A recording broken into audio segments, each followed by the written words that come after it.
তাইৰ চিঞৰত তেজ, চৌপাশে তাইৰ চিৰা চিৰকৈ পৰি থকা সময়ৰ বুকুটো হলকা হলকে তেজ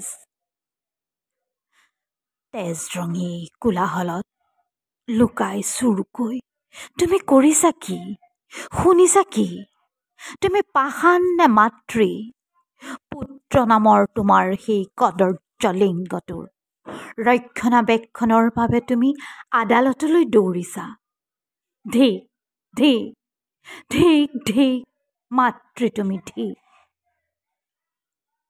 সপোনে মানুহে ভাঙি চিঙি চুৰমাৰ কৰি যোৱা মৌমিতা, বৰ্ণালী, চৰিতা, নিৰ্ভয়া আদি আদি এই সকলো নহয় জানো তোমাৰ এই সন্তান? তুমিতো যাব নালাগে গৰ্কীৰ মাকক বিচাৰি। মাতৃ তুমি। মনত পেলোৱা কেৱল সেই নৰক বধৰ কাহিনী। হয়, তুমিয়েই জননী, তুমিয়েই বসুমতী। অনাগতসকলক বুজাব লাগিব তুমিয়েই। দানৱ আৰু মানৱৰ সংজ্ঞা কি, উচিত আৰু অনুচিতৰ ৰং কি, বৈধ অবৈধৰ ভাষা কি, নাৰী পুৰুষৰ সম্পৰ্ক কি?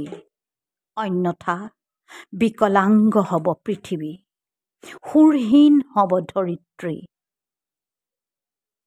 যোনিৰ পৰাই সৃষ্টি এই বিশ্ব প্ৰকৃতিৰ। তুমি, মই, আমি সকলো পবিত্ৰ যোনিৰ দ্বাৰাই প্ৰসৱিত। পবিত্ৰ এই যোনিক আজি অপবিত্ৰ কৰিছে তোমাৰ পিশাচ পুত্ৰই। মাতৃ তুমি। ৰ'বলৈ সময় নাই। সময়ৰ চক্ৰ হাতত লৈ তোমাৰ পিশাচ পুত্ৰৰ লিংগচ্ছেদ কৰিবই লাগিব তুমি। তোমাৰ ধৰ্ষক পুত্ৰৰ লিংগচ্ছেদ কৰিবই লাগিব। হে মাতৃ, তোমাৰ বিচাৰৰ ওপৰত আছে জানো আৰু বিচাৰ? তুমিহে চিনিব পাৰা তোমাৰ পুত্ৰক সকলোতকৈ ওচৰৰ পৰা।